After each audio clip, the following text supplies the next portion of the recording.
2018 പുറത്തിറങ്ങിയ south Korean ചലച്ചിത്രം ബുള്ളീസിന്റെ കഥയാണ് സിനിമാ കഥയിലൂടെ ഇന്ന് നിങ്ങൾ കേൾക്കാനായി പോകുന്നത്. കഥ ആരംഭിക്കുന്നത് യങ്ഹോ എന്ന പയ്യനെ പരിചയപ്പെടുത്തിക്കൊണ്ടാണ്. യങ്ഹോ തന്റെ അമ്മയ്ക്കും സഹോദരി ചാൻമിക്കും ഒപ്പമാണ് ജീവിക്കുന്നത്. അച്ഛന്റെ മരണശേഷം അവരുടെ ജീവിതം വേറൊരു തരത്തിലേക്ക് തന്നെ മാറിയിരുന്നു. പുതിയ ജീവിതത്തിനായി അവർ പുതിയൊരു നഗരത്തിലേക്ക് താമസം മാറ്റി എത്തിയതുപോലുമായിരുന്നു. അന്ന് യങ്ഹോയും സഹോദരി ചാൻമിയും അവരുടെ പുതിയ സ്കൂളിലേക്ക് പുറപ്പെടുകയാണ്.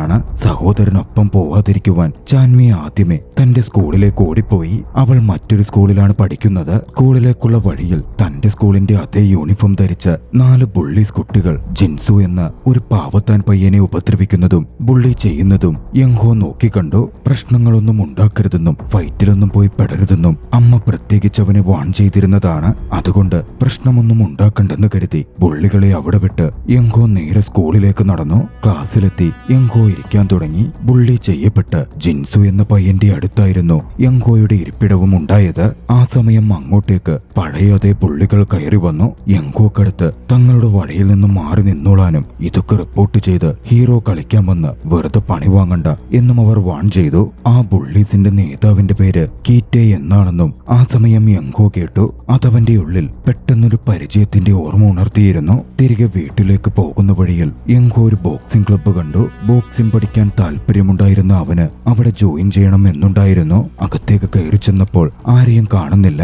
അവൻ എക്യുപ്മെന്റ്സ് ഒക്കെ വെറുതെ ഉപയോഗിച്ചുകൊണ്ടിരിക്കെ ഇൻസ്ട്രക്ടർ കയറി വന്നു. മെമ്പർഷിപ്പ് ഇല്ലാതെ എക്യുപ്മെന്റ്സ് ഒന്നും ഉപയോഗിക്കാൻ സാധിക്കില്ല എന്ന് അദ്ദേഹം അവനോട് പറഞ്ഞു. താനിവിടെ ജോയിൻ ചെയ്യാൻ വന്നതാണ് എന്ന് അവൻ അറിയിച്ചു. വൈകാതെ ജോയിനിങ് ഫോർമാലിറ്റികളൊക്കെ പൂർത്തിയായി. അടുത്ത ദിവസം മുതൽ വന്നോളാൻ ഇൻസ്ട്രക്ടർ അവനോട് പറഞ്ഞെങ്കിലും അന്നു മുതൽ തന്നെ സ്റ്റാർട്ട് ചെയ്യാം എന്നായിരുന്നു അവന്റെ മറുപടി. പണ്ട് മുതൽ അവൻ MMA പരിശീലിച്ചിരുന്നു. പിന്നാലെ യങ്ഹോ തന്റെ പരിശീലനം ആരംഭിച്ചു. അന്ന് രാത്രിയിൽ വീട്ടിലെത്തി ഏറെ വൈകിയിട്ടും സഹോദരി വന്നിരുന്നില്ല. ചാൻമിയെ കാണാതെ യങ്ഹോ അല്പം അസ്വസ്ഥനായി. ഫോൺ വിളിച്ചപ്പോൾ അവൾ തന്റെ സുഹൃത്തിനൊപ്പം ഒരു കരോക്കെ ബാറിലാണെന്ന് പറഞ്ഞു. ദേഷ്യത്തിൽ അവൾ ഫോൺ കട്ട് ചെയ്യുകയും ചെയ്തു.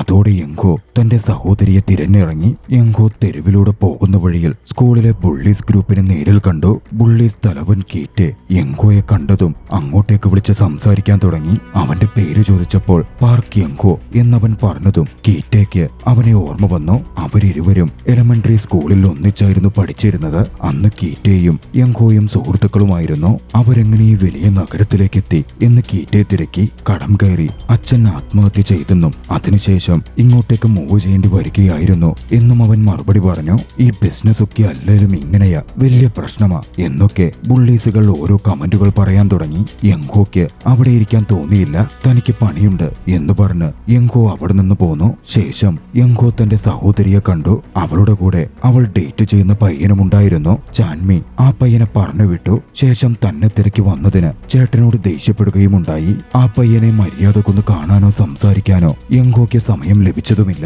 ഇതിനിടയിൽ അടുത്തിരിക്കുന്ന ജിൻസുവും യങ്ഹോയും തമ്മിൽ സൗഹൃദം വളർന്നിരുന്നു. പഠനത്തിൽ സഹായിക്കാൻ ജിൻസു യങ്ഹോയുടെ വീട്ടിലെത്തി. പഠിക്കാൻ അതിൽ ശ്രദ്ധിക്കാൻ യങ്ഹോയ്ക്ക് പറ്റുന്നുണ്ടായിരുന്നില്ല. പിന്നീട് ന്യൂഡിൽസ് കഴിക്കുമ്പോൾ സ്കൂളിലെ ഗ്യാങ്ങുകളെ പറ്റിയും അവരുടെ ഹൈറാർക്കിയെ പറ്റിയുമൊക്കെ ജിൻസു വിശദീകരിച്ചു കൊടുക്കാൻ ആരംഭിച്ചു.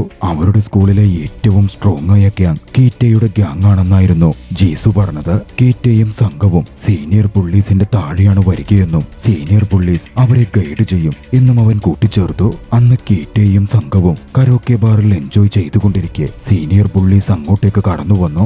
അവർ അവിടെ കീറ്റയുടെ ഗേൾഫ്രണ്ടായി പോലും ഡാൻസ് ചെയ്യാനും പ്രശ്നമുണ്ടാക്കാനും ഒക്കെ തുടങ്ങി. ഒന്നും മിണ്ടാതെ അത് നോക്കിയിരിക്കാനേ കീറ്റയ്ക്ക് സാധിച്ചുള്ളൂ. അടുത്ത ദിവസം 2 ബുള്ളീസ് ജീസുവിനെ പിന്നെയും പിടിച്ചു. അവനോട് പണം ആവശ്യപ്പെടാൻ തുടങ്ങി. തന്റെ പക്കലുള്ള പണം ടെക്സ്റ്റ് ബുക്ക് വാങ്ങാനുള്ളതാണെന്നും വേറെ പണമൊന്നുമില്ലെന്നും ജീസു പറഞ്ഞെങ്കിലും അവർ അത് പിടിച്ചു വാങ്ങാൻ ശ്രമിക്കുകയായിരുന്നു. യങ്ഹോ അതിൽ ഇടപെട്ട് അവരോട് മാറി നിൽക്കാനും ജിൻസുവിനെ ഒഴിവാക്കാനും പരമാവധി പറഞ്ഞു ശ്രമിച്ചു. പക്ഷേ ബുള്ളീസ് അതിനൊരുക്കമായിരുന്നില്ല.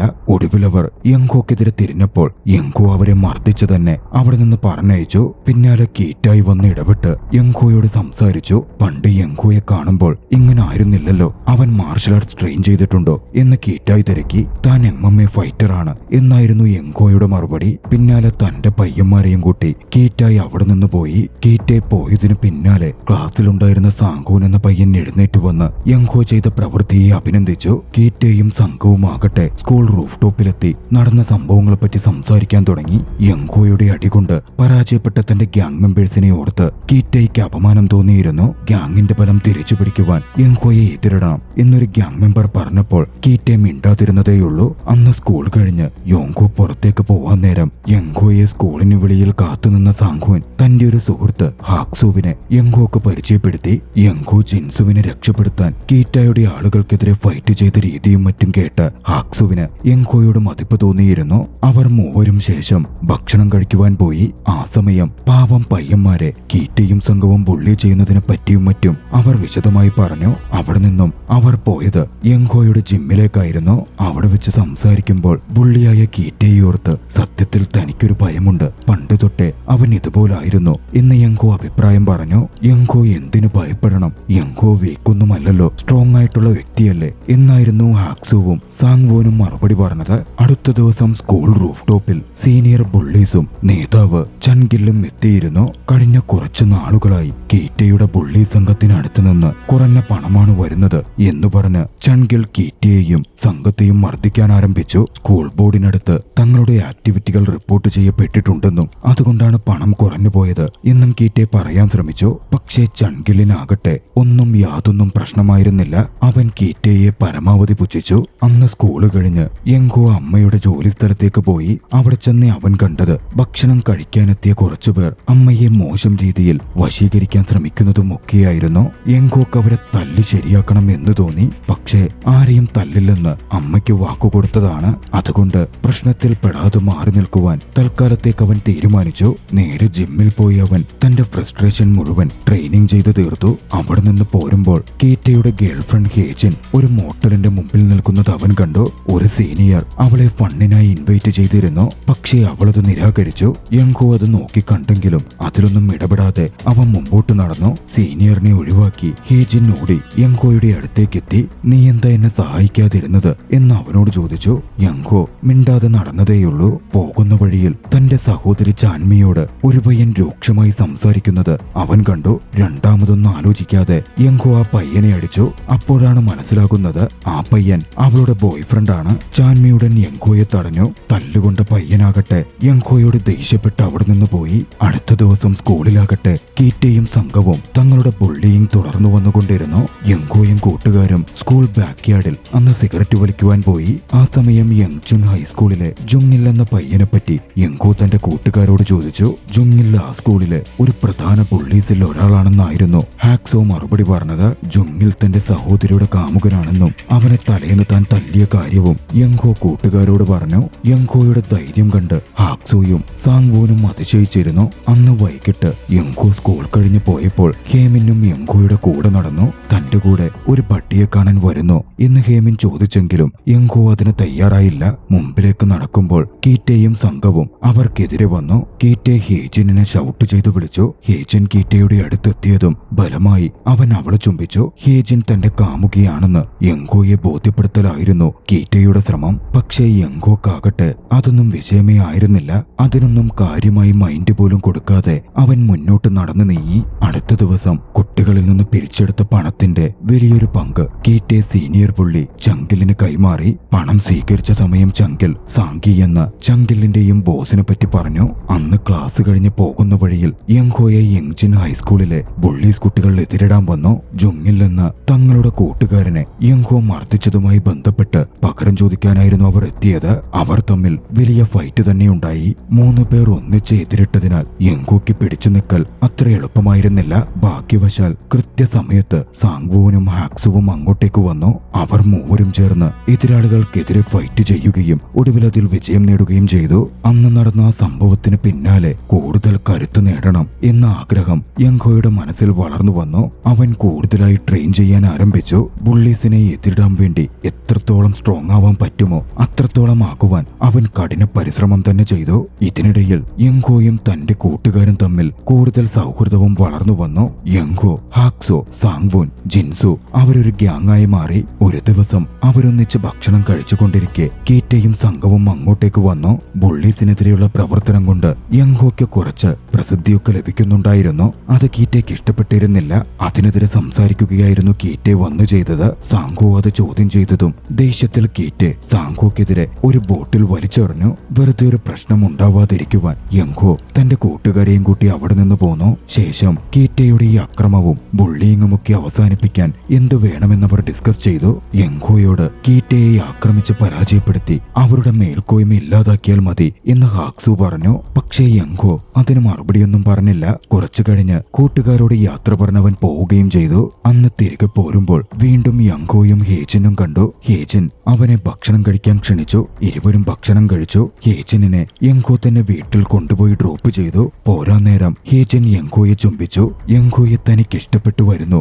എന്ന് ഹേജിൻ അവനോട് പറഞ്ഞു. പക്ഷേ അതിൽ നിന്നും യങ്കോ ഉടൻ പിൻവാങ്ങുകയായിരുന്നു ചെയ്തത്. ആവശ്യമില്ലാതെ ഒരു പ്രശ്നമുണ്ടാക്കാൻ അവൻ താല്പര്യപ്പെട്ടിരുന്നില്ല. അവൻ നേരെ അമ്മയുടെ ഷോപ്പിലേക്ക് ചെന്നു. അന്ന് കണ്ട അതേ വ്യക്തി അമ്മയോട് ഭക്ഷണം കഴിച്ച് വശീകരിക്കാനും മോശമായി പെരുമാറാനും ശ്രമിക്കുന്നത് അവൻ നേരിൽ കണ്ടു. അത്തവണ അത് സഹിച്ച് പിൻവാങ്ങി പോകുവാൻ അവൻ തീരുമാനിച്ചിരുന്നില്ല. ആ നരമ്പൻ അമ്മയുടെ കട വിട്ടിറങ്ങിയതും പുറത്തുവെച്ച് അവൻ അയാളെ കടന്നാക്രമിച്ചു. അടുത്ത ദിവസം സ്കൂളിൽ വെച്ച് ഒന്ന് സംഭവിച്ചു. ഹാക്സുവും സാങ്വുവും കീറ്റയെ ചലഞ്ച് ചെയ്തു.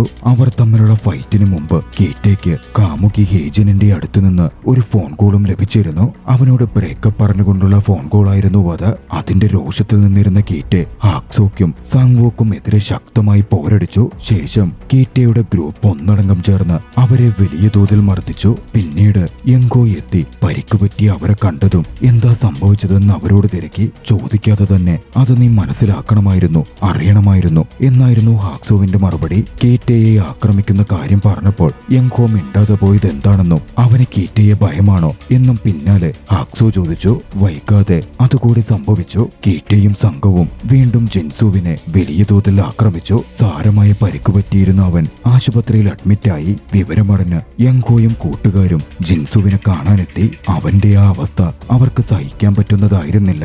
വേദനയ്ക്കിടയിലും തനിക്ക് കുഴപ്പമില്ലെന്ന് ജിൻസു പറഞ്ഞു. യങ്കോയുടെ സഹനം അതിന്റെ പരമാവധിയിലെത്തിയിരുന്നു. കീറ്റയുടെയും സംഘത്തിന്റെയും ഈ അക്രമ രീതിയും മറ്റും ഇനിയും വിട്ടുകൊടുക്കാൻ പറ്റില്ല എന്നവൻ തീരുമാനിച്ചു. കീറ്റയെ തകർക്കുന്ന കാര്യം വീണ്ടും അവരുടെ സംസാരത്തിലേക്ക് വന്നു. സാങ്വുവും ഹാക്സോയും അവന്റെ കൂടെയുണ്ടായിരുന്നു. കീറ്റയുടെയും സംഘത്തിന്റെയും അടുത്തേക്ക് ചെന്ന് അവർ അവരെ ഒരു ഫൈറ്റിന് വെല്ലുവിളിച്ചു. വൈകാതെ അവിടെ ഒരു ഗ്യാങ് ഫൈറ്റ് ആരംഭിച്ചു. കൂട്ടയിടി.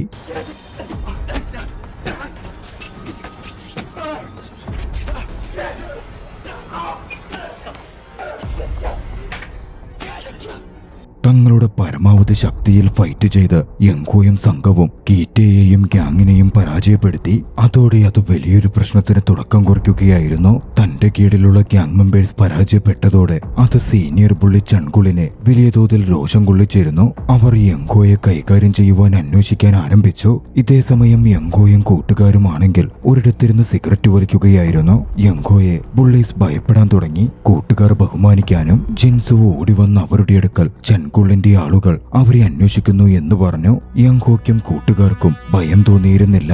ചെൻകുളിനെയും സംഘത്തെയും നേരിടാൻ അവർ അവിടെ നിന്ന് പുറപ്പെട്ടു. പക്ഷേ വൈകാതെ ഈ പ്രശ്നങ്ങളുടെ വിവരം ഹോം റൂം ടീച്ചറിന്റെ അടുത്തെത്തി. പ്രശ്നങ്ങളുടെ ഉത്തരവാദിത്തം യങ്കോയോടും കൂട്ടുകാരോടും ഏറ്റെടുക്കാൻ പറഞ്ഞ ഹോം റൂം ടീച്ചർ ഇനി ഇത്തരത്തിൽ വല്ലതും സംഭവിച്ചാൽ അവരെ സസ്പെൻഡ് ചെയ്യുമെന്നും വാൺ ചെയ്തു. ഇതിനിടയിൽ ഒന്നുകൂടി ഉണ്ടായി. ചില പ്രധാന കാരണങ്ങൾ കൊണ്ട് ചൺകുൾ തന്റെ അധികാരം തൽക്കാലത്തേക്ക് സോങ്ടെ എന്ന പയ്യന് കൈമാറി. സോങ്ടെയോട് കാര്യങ്ങൾ കൺട്രോളിലാക്കാനും ചൺകുൾ പറഞ്ഞിരുന്നു. സോങ്ടെ ഗ്യാങ്ങിനെ നാണം കെടുത്തിയ കീറ്റയുടെ പയ്യന്മാരെ ആദ്യം നേരിൽ കണ്ട് കണക്കിന് കൊടുത്തു. കീറ്റെ സ്കൂളിലേക്ക് എത്തിയിരുന്നു പോലുമില്ല. പിന്നാലെ സോങ്ടെയും സംഘവും യങ്കോയുടെയും കൂട്ടുകാരുടെയും മുമ്പിലേക്കെത്തി. ഇന്റർവെല്ലിന് അവരോട് റൂഫ് ടോപ്പിലേക്ക് വരണമെന്നും ഇല്ലെങ്കിൽ ഇവിടെ വന്ന് തല്ലുമെന്നും ഭീഷണിപ്പെടുത്തി. സീനിയർ ബുള്ളീസ് നേരിട്ട് ഇറങ്ങിയിരിക്കുന്നു.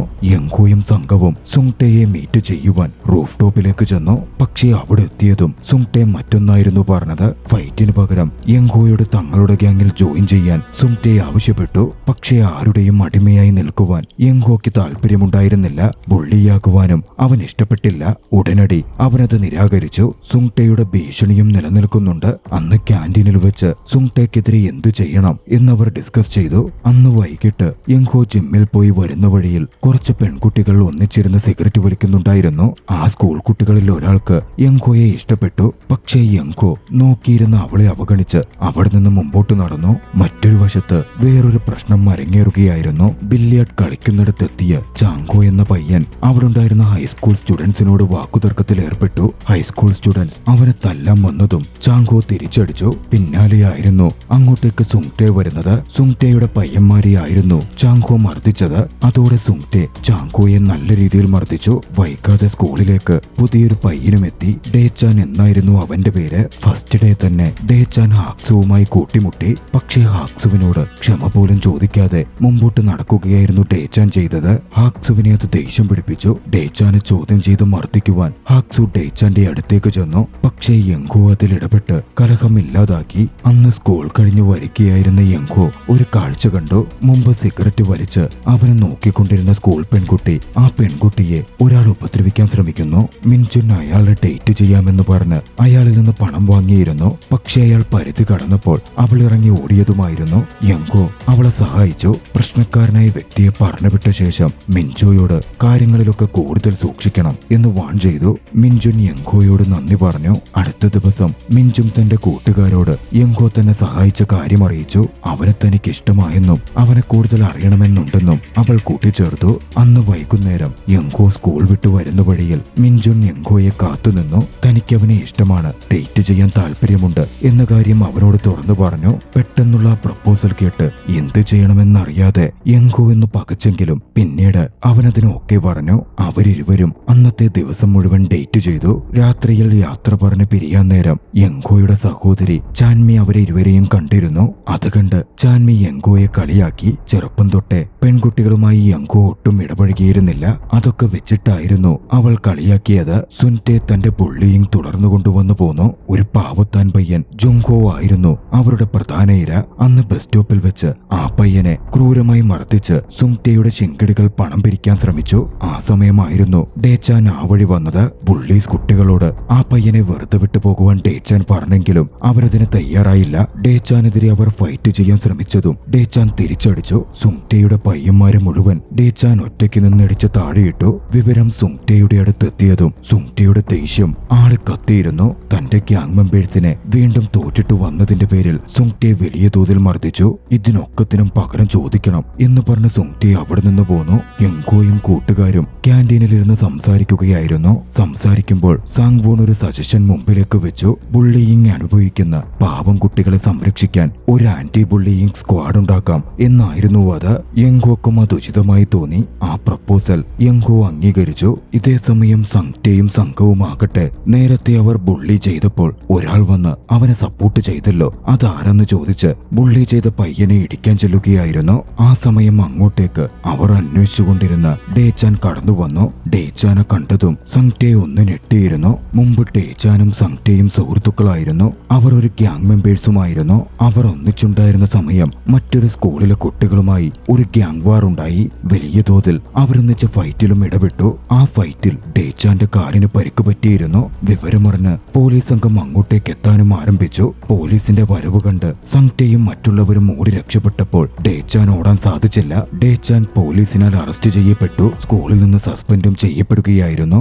അതോടെ തന്റെ ഫ്രണ്ട്ഷിപ്പും അടക്കം എല്ലാം തന്നെ ഡേച്ചാൻ വിട്ടിരുന്നു. പിന്നീട് അവർ അന്നാണ് നേരിൽ കാണുന്നത്. അന്ന് വൈകിട്ട് ഇങ്കോയും ജാസുവും ബോക്സിംഗ് പ്രാക്ടീസ് ചെയ്തുകൊണ്ടിരിക്കെ ഡേച്ചാൻ അങ്ങോട്ടേക്ക് വന്നു. അവർ തമ്മിൽ പരിചയവും സൗഹൃദവും വളരാൻ ആരംഭിച്ചിരുന്നു. ഡേച്ചാനും യങ്കോയും ഒരു ദിവസം ഒന്നിച്ചിരുന്ന് സംസാരിക്കുന്നതും കോൾഡ് ഡ്രിങ്ക് കഴിക്കുന്നതും കണ്ട് സംഗ്ടെയുടെ ചെങ്കടികൾ ഭയപ്പെടാൻ തുടങ്ങി. യങ്കോയും ഡേച്ചാനും ഒന്നു ചേർന്നാൽ അവരെ പരാജയപ്പെടുത്താൻ പിന്നെ ആർക്കും സാധിക്കില്ല എന്നായിരുന്നു അവരുടെ ഭയം. ആ വിവരം സുങ്ടെയുടെ ചെവിയിലെത്തിയതും ഡേച്ചാനെ മീറ്റ് ചെയ്ത് കാര്യങ്ങൾ ഒന്ന് തീരുമാനമുണ്ടാക്കാൻ സുങ്ടെ തീരുമാനിച്ചു. ഒരു ദിവസം അവരൊക്കെ ഒരു കരോക്കെ ബാറിൽ ഒത്തുകൂടിയിരുന്നു. ഡേച്ചാനായിരുന്നു അന്ന് ആദ്യമേ മടങ്ങിയത്. കുറച്ചു കഴിഞ്ഞ് സാങ്വൂനും സുഹൃത്തുക്കളും സുൻടെയും സംഘവും ഡേച്ചാനെ പിന്തുടർന്ന് പോകുന്നത് കണ്ടു. എന്തോ പ്രശ്നം നടക്കുന്നുണ്ടെന്ന് ചിന്തിച്ച് സംഗ്വൂനും കൂട്ടുകാരും അവർ കാണാതെ പിന്നാലെ പോവാൻ തുടങ്ങി. ഒരിടത്തെത്തിയപ്പോൾ സുങ്ടെ ഡേച്ചാനെ കടന്നാക്രമിച്ചു. ഡേച്ചാൻ തിരികെ ആക്രമിക്കാൻ ശ്രമിച്ചെങ്കിലും സുങ്ടെയുടെ സംഘം മുഴുവൻ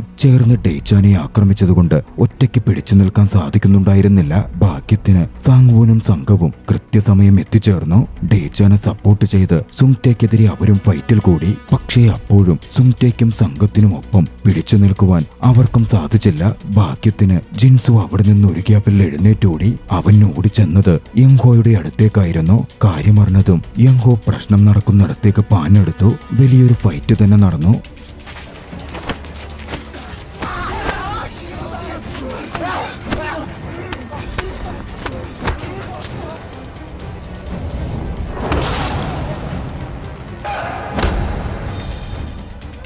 ഒടുവിൽ സുങ്ടയെയും സംഘത്തെയും അവർ പരാജയപ്പെടുത്തി. സീനിയർ പുള്ളി ഗ്രൂപ്പായ സുങ്ടയെ പരാജയപ്പെടുത്തിയതോടെ യങ്ഹോയും സംഘവും കുറച്ചധികം അറിയപ്പെടാൻ തുടങ്ങി. ഓപ്പോസിറ്റ് സ്കൂളിലെ പുള്ളികൾ വരെ അവരെ ഭയപ്പെട്ടു. അവരുടെ സ്കൂൾ വരെ യങ്ഹോയും സംഘവും അടക്കി ഭരിക്കാൻ തുടങ്ങി. റൂഫ് ടോപ്പ് അവർ ഏറ്റെടുത്തു. ബുള്ളികളില്ലാത്ത ഒരു സ്കൂളായി അത് മാറുകയായിരുന്നു. പരാജയപ്പെട്ട സുങ്ടയുടെ ബോസ് വിളിപ്പിച്ചു. സുങ്ടയെ അവർ മർദ്ദിക്കാൻ തുടങ്ങി. യങ്ഹോയെയും സംഘത്തെയും തേടി സുങ്ടയുടെ ബോസ് എത്തും എന്ന സൂചനയോടെ ഒരു രണ്ടാം ഭാഗത്തിന് തുടക്കമിട്ടുകൊണ്ട് ചലച്ചിത്രം അവസാനിക്കുന്നു. നിങ്ങൾക്ക് ഈ കഥ ഇഷ്ടമായെങ്കിൽ വീഡിയോ ലൈക്ക് ചെയ്യുക. അഭിപ്രായങ്ങളും നിർദ്ദേശങ്ങളും കമന്റുകളിൽ രേഖപ്പെടുത്തുക. കഴിയുമെങ്കിൽ ചാനൽ സബ്സ്ക്രൈബ് ചെയ്തും കൂട്ടുകാർക്ക് ഷെയർ ചെയ്തു കൊടുത്തും ഞങ്ങളെ സപ്പോർട്ട് ചെയ്യുക. അടുത്ത എപ്പിസോഡിൽ മറ്റൊരു മികച്ച ചലച്ചിത്രവുമായി നമുക്ക് കണ്ടുമുട്ടാം. അതുവരെ ബൈ.